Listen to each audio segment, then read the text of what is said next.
Hello and welcome to Fixing the Future, an IEEE Spectrum podcast, where we look at concrete solutions to some big problems. I'm your host, Stephen Cass, a senior editor at IEEE Spectrum. And before we start, I just want to tell you that you can get the latest coverage from some of Spectrum's most important beats, including AI, climate change, and robotics, by signing up for one of our free newsletters. Just go to spectrum.ieee.org/newsletters to subscribe. Today, we're going to be talking about making tiny things even tinier so that we can cram ever more computing power onto silicon chips. And to do that, I'm talking with another Spectrumite, senior editor Sam Moore, who covers a semiconductor beat for us like a field effect transistor covering a depletion layer. Sam, welcome to the show. Thank you, Stephen. Great to be here. We often talk about Moore's Law, no relation, on this show and the current state of it, and how we always seem to be talking about it's the end of Moore's Law, and yet it keeps going. So can you talk a little about what the current state is and these like new ideas for pushing that boat further down the stream? Sure thing. Yes, Moore's Law is, slowing down. That's a sort of definitive fact. It is getting harder and more expensive to make more transistors on a given area of silicon, but it is continuing, and there's a lot of effort to make that happen. Right now we're sort of around the 200 million transistors per square millimeter range, and going to continue to keep trying to make that smaller. You hear a lot about sort of 5 nanometer node, 3 nanometer node, and stuff like that. You want to keep in mind that these names actually have nothing to do with the size of stuff on things. The 5 nanometer node chips generally have so their smallest distance between the wires is 20 to 25 nanometers. So it's all just a name. But they are going to continue to name new things and make new processes and make things even smaller. So what do these names relate to at all then? It's historical. There was a time when they actually meant something. That measurement, it's called the metal pitch, basically the distance between two wires, used to actually be, what they named things after, excuse me. But that kind of broke down in the late 90s or so. And so ever since then, it's just been sort of a name. And what is it based on? Sorry. So what is it based on now? Yeah. Oh, well, they kept cutting that and cutting the, that distance in half and in half again. And then they just kind of continued using the, that sort of division for the name, even though it wasn't actually related to, the size of things on the transistor. It's just like a general, we are getting smaller kind of a marker. It's just kind of marketing. And there's so few companies who can actually, do these really, really cutting edge chips, so they could call them anything. And now they are. I mean, TSMC now calls its process N5. Intel's is like going to be their next generation, or the generation after that will be like A20. I think the A is for angstrom. So for you, the real measure though is that one you said earlier, which is how many million transistors you're going to get per square centimeter. That's really what matters. It's just how you pack, how many you can pack in. So in the most recent issue of Spectrum, we had a fantastic feature that you edited called the Moore's Law Machine, about some of these efforts to sort of keep Moore's Law going with this fantastically elaborate device. And this was written by Jan van Schut. So perhaps you could take me through this technology, which is called extreme ultraviolet, which sounds like a soda I might buy, but yeah. Sorry. Well, they could have called it soft X-rays, but extreme ultraviolet is definitely cooler. So extreme ultraviolet lithography is how you make it's the main machine involved in the latest two generations of cutting edge semiconductor chips. So without it, you wouldn't have your iPhone 12 through 15, I believe. The Nvidia H100, that GPU that everybody's trying to get their hands on to do their AI, you wouldn't have at least one of the top 10 supercomputers, and probably none of the next generation of them. this is the critical machine, and it is made by one company in the Netherlands, and it is fantastically complicated. Let me sort of tell you first what it does, and then I'm just going to give you some weird superlatives about it. What lithography is sort of basically you've got a pattern that you want to project onto the chip that will eventually make all the circuits and transistors and things like that. And with extreme ultraviolet lithography, you are using a wavelength of light that's only 13.5 nanometers long. It's a huge jump from what was used in the previous generation, which was 193 nanometers, which was called like deep ultraviolet. It's an enormous jump. It took more than 20 years of R&D to actually like get to a machine that works and that is vaguely affordable. And when I say vaguely affordable, I really mean vaguely affordable. Each machine is more than $100 million. It's got 100,000 or more components in it. It consumes a megawatt of electricity just so it can deliver a couple of 100 watts of this extreme ultraviolet light onto the silicon wafer. The thing weighs like 180 tons. It's massive. It's like the current generation is like trailer size. I saw one of them being put together at a fab in upstate New York about 5 years ago. And it's so big, it's like everybody looks like an Oompa Loompa. I mean, these are, if the Oompa Loompas were like the best in the world at what they did, and the chocolate factory cost $1 billion. It's just an amazing machine. And the next version of this machine, which is sort of what we're going to talk about today, is more than a third larger than today's. So it's just massive, complicated, super expensive, hard to get your hand on. And I want to tell you how they actually made it better. So inside this giant trailer machine, there's some really like crazy components, including how they actually make these soft X-ray / extreme ultraviolet beams, and it involves molten metal and like a carbon dioxide laser. So yeah, it is the most bananas process you can kind of think of. So you've got a vacuum chamber and a little, I don't know what to call it, but it's spitting tiny molten drops of tin. And they shoot across the vacuum chamber, and then you hit that tin with your 40 kilowatt laser. You blast it into a plasma, and then this plasma glows in all kinds of fantastic colors. But the optics collect the 13.5 nanometers that you actually want to use and project it into the guts of the machine itself. This really does sound very Willy Wonka-ish. Yeah, it does. It feels like there should be an easier way to do this, but apparently there isn't.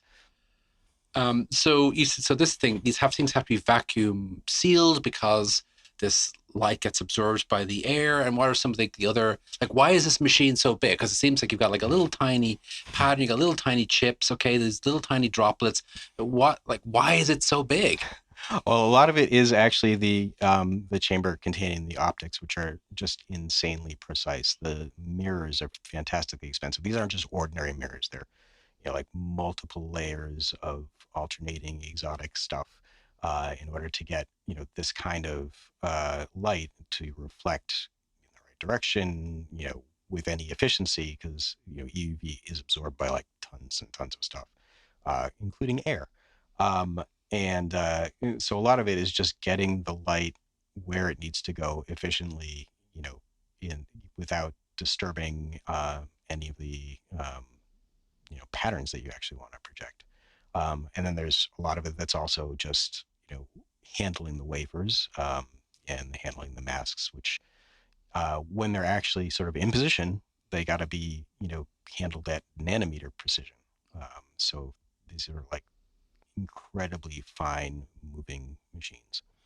So one of the big challenges I think that Van Schut talked about in the article was, yes, you can set this up and you can get the lasers going, the machine's going, but your throughput is going to be very, very, very low, like uneconomical for the size of the machine, unless you try a couple of other tricks on top of the, again, molten droplets being blasted by a very powerful carbon dioxide laser, which I know I'm hung up on, but it.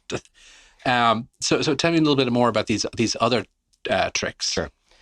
Okay, so what it, as you are a little hung up on, one of the biggest problems they had to solve just to get to the first generation was to, you know, make the tin explode in more brilliance so that you could get, just that couple hundred watts of light. Because, the dimmer it is, the longer you have to expose the wafer. And so, it's all about throughput. That problem is basically solved. But in order to in order to continue Moore's law, you don't just want this you've got this light, but you want to actually keep making smaller and smaller features with this light. To do that, there's three knobs that you can turn. One was the big knob of changing the wavelength, which makes sense. Smaller light, better resolution, totally straightforward. um, Two other knobs. One is kind of difficult to explain. It's a bunch of optical tricks that you can do, which might include as much as projecting two patterns serially to get one pattern at the end, or just making things look weird so that they look less weird when they get to the to the silicon wafer. And I could talk more about that later, but um, the knob that they are turning with this newest machine that is currently being built in Belgium right now is to increase the numerical aperture. That's the sort of the angle of the light that you can operate with in the optical system. Historically, they've turned all three knobs. Numerical aperture is one that actually gives you a really good return historically, and so they really wanted to do this. They've got, they're right around 13.5 nanometer resolution now, but if they want to dip down below, they're going to have to do high numerical aperture, extreme ultraviolet lithography. This causes a cascade of problems when you're designing the system, though. Okay, it's a very, this machine is already fantastically complicated, but as with any optics, you tweak something here, it's going to have some other effect later on. So let me go through the cascade of the problems that they had to solve in order to make high NA extreme ultraviolet lithography. Okay, so first, you want the numerical aperture increase like at the wafer itself. Right, that's where you'll get the resolution. But that means you also have to increase it at the mask. Now, the mask is where is sort of where you store the pattern. So you bounce the light off the mask and goes through the optics, and then it lands on the silicon wafer, and that's your point. Um, Here's the thing. So you got to bounce the light onto the wafer, onto the mask, and then off of the mask. And here's where you have sort of a Ghostbusters moment. Those two streams can't cross. You think bad things will happen. It would be bad, I think, is the line, right? So you can't cross the streams. So that means you have to angle them away from each other. Okay. But you can't angle them away from each other too much because these mirrors, these really specialized mirrors, only work up to about 11 degrees. And in order to if you just wanted to do this like, without any adjustments, you'd need 18 degrees. So then they're like, okay, well, now we got to solve. We're going to need this angle. There's no getting around it. So the way they solved it was by increasing the demagnification, which I know sounds kind of increasing a D, but basically it's shrinking stuff down. Okay. A lot, like, they increased it by like eightfold or something like that. So like, okay, hey, problem solved, but not really. Because now your pattern on the wafer is really small. It's like a postage stamp instead of, not your pattern, sorry, the amount of wafer that you can project onto all at once, super small. It's like a postage stamp, and that means that you have to do more postage stamps, which means that because these wafers are large. These wafers are, they are 300 millimeters across, and so dinner plate size or so. And so if you can only do a little bit at a time, it's going to take you longer to do a wafer. And then it basically becomes so expensive, it's not even worth it. So they had to solve that problem by doing something kind of weird. It was sort of like kind of funhouse mirror effects. Basically, they increased the demagnification in only one direction. So they came up with these specialized mirrors that kind of would stretch things out and shrink them. Yeah, and it had weird effects. I mean, you actually have to make the mask stretched out. So like the pattern that it's on the mask is kind of this funhouse mirror version of what you want on the wafer. But amazingly, that actually does it. You still wind up with a little bit smaller than you'd like of projection onto the wafer, but it's acceptable as long as you increase the acceleration of how fast things are moving through the machine. So, what are that? 5 problems to solve? Yeah, I think so. Yeah. But this effect, it sounds a little bit like in the old days before we all had widescreen, flat screen TVs. When they would sometimes when you were trying to be showing like a cinema movie on a TV, and suddenly the aspect rate would get really weird and distorted because they were having to squeeze in on one axis to make it all fit. Like especially when the credits would roll, it would get all distorted in one direction, and that kind of reminds me of that. But these are big machines, and you've done some other reporting though on some of the sort of the side effects of handling these big machines, which is how to operate them in a more sort of environmentally friendly way. And that was the work of this company called, I think, Edwards in England. So can you tell me a little bit about that? Yeah. So, you remember how I said everything has to happen in a vacuum on the inside of this? Kind of, sort of not. There is a very small sort of flow of sorry, it seems like a small flow of hydrogen, but it's a really big machine. So it's actually 600 liters per per minute. Um, but this hydrogen is there for a couple of reasons. There's, uh, everything in there is super delicate. You don't want anything to get on the mirrors or on the mask or anything like that.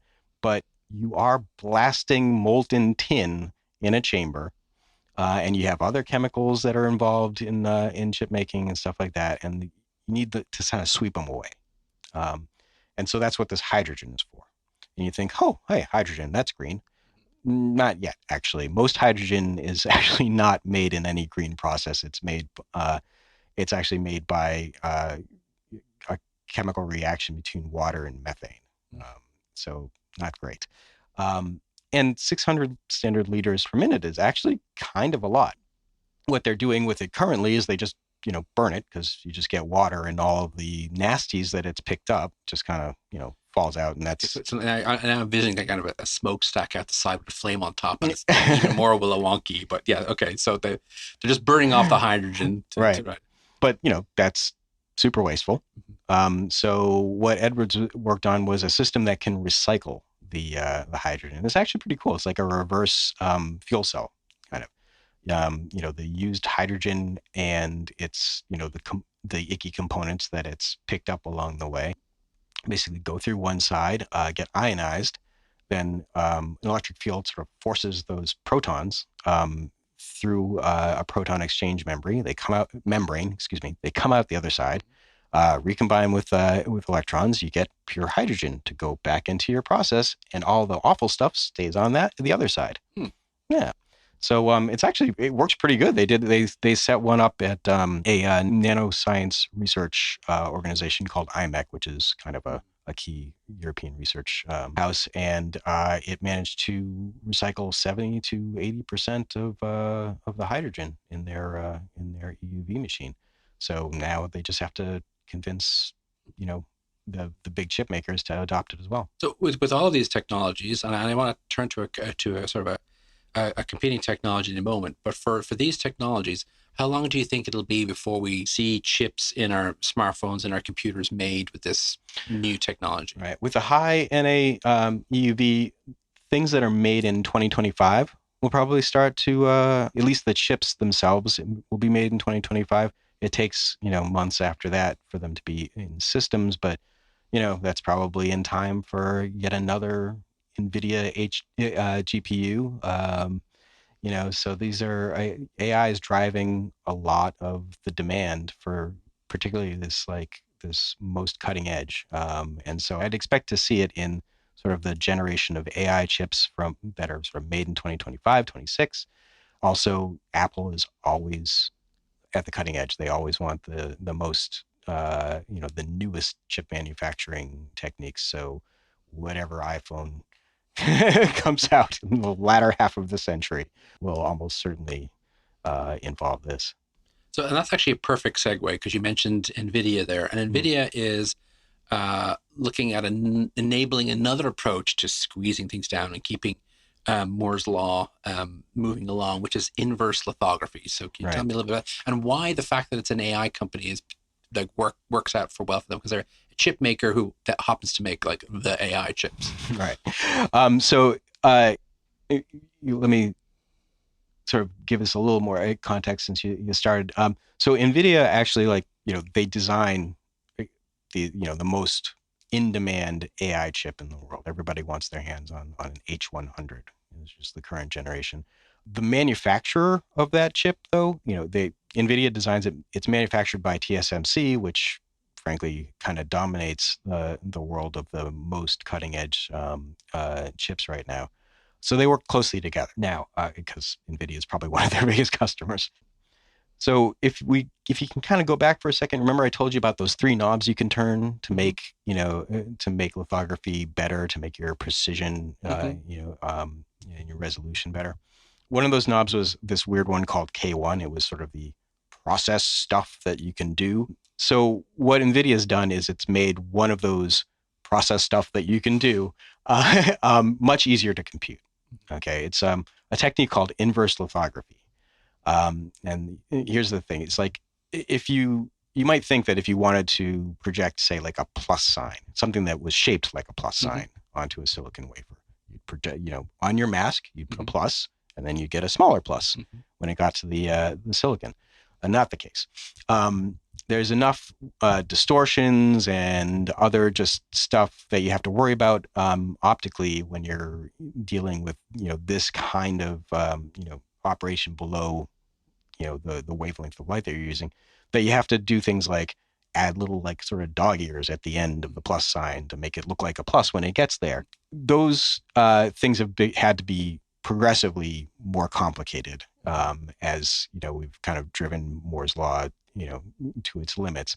So now that plus sign would actually sort of look like if you put it in a kaleidoscope and kind of turned it, it's just this mass of weird stuff that you have to put on the mask in order to get your simple plus sign at the wafer. Um, Now, those tricks are actually kind of really hard to do computationally. So it's the idea that, like, okay, if I want this plus on the wafer, what do I have to have on the mask? And it's so computationally difficult that we're talking like weeks of just we've got a massive computer, and it's going to just sit there for a couple of weeks and try to figure out what that shape should be. What NVIDIA's done is it's come up with a system that turned that 2 weeks into an overnight job. A thing that, and the thing that was that it used to be a job for CPUs. It was, I guess, my guess is it was instructionally complicated enough that it was not sort of inherently, of the parallel nature that GPUs work on. So NVIDIA did a lot of work and came up with algorithms that are, just perfectly fitted to a GPU. And so, basically, they did in the work. Sorry, what would have taken 40,000 CPUs, Mm-hmm. they did with 500 GPUs, Mm-hmm. and in 2 weeks versus Mm-hmm. overnight, which is actually that's huge. That means eliminates a big bottleneck in getting your chip to market for one Mm-hmm. thing. It allows you to use this really computationally expensive technique in more places, Mm-hmm. rather than reserving it for like the spots of the chip that were just really difficult. And from the perspective of in an environmental benefit, it's 5 megawatts of power in the computing system Mm-hmm. versus 35 megawatts, Mm-hmm. which is not insubstantial. So yeah, this is a thing that they this computational lithography system. It's called QLitho. They introduced it, I think, in the early summer or late spring, and they've got Synopsys, one of the electronic design automation companies, bought in. TSMC has been working on it with them, and of course ASML, which makes the EUV machine in question, and all the other lithography machine equipment. They're signed on as well. So should really be making a difference both environmentally and in terms of getting chips done faster. So just to wrap up, we've been talking about a lot of technologies that are actually very close to being deployed. Is there anything you're seeing like in the lab that's further out that might help us like in the 2030s, basically? There's no clear answer to whether there'll be sort of another wavelength of light that we'll use. And it seems kind of unlikely, actually. Even 13 and a half nanometers is not that many atoms of material when you get down to it. So our ability to sort of shrink things down in 2 dimensions it really is getting towards the end. And so transistor architecture is starting to go 3D, or rather in the lab, it's starting to go 3D, but this seems like the path that everyone has chosen. So now we're, there's a new kind of transistor. I believe Samsung started using it in production last year, maybe TSMC this year. I might have those wrong, but they're both well into this new structure. It's called the nanosheet. And Intel is moving to it the end of 2024. And the thing about the nanosheet is that it's sort of conducive to making a second transistor right on top of it. So instead of trying to squeeze things together, in 2 dimensions, we're going to start adding layers. In addition to, just, at the transistor level, making it 3D, we've already got, quite a lot of work going on right now, and quite a lot of, production chips that involve 3D packaging, which is just, taking one chip and stacking it on top of another in order to kind of make a super chip. And that's happening now and in production chips. So the future is 3-dimensional. Well, that was fantastic, Sam. Thank you so much for talking with us today. It was a pleasure, Stephen, as always. So today we were talking with Sam Moore, Senior Editor at IEEE Spectrum, about extreme ultraviolet and other technologies to keep transistors getting ever smaller on computer chips. For IEEE Spectrum, I'm Stephen Cass, and I hope you see us next time on Fixing the Future.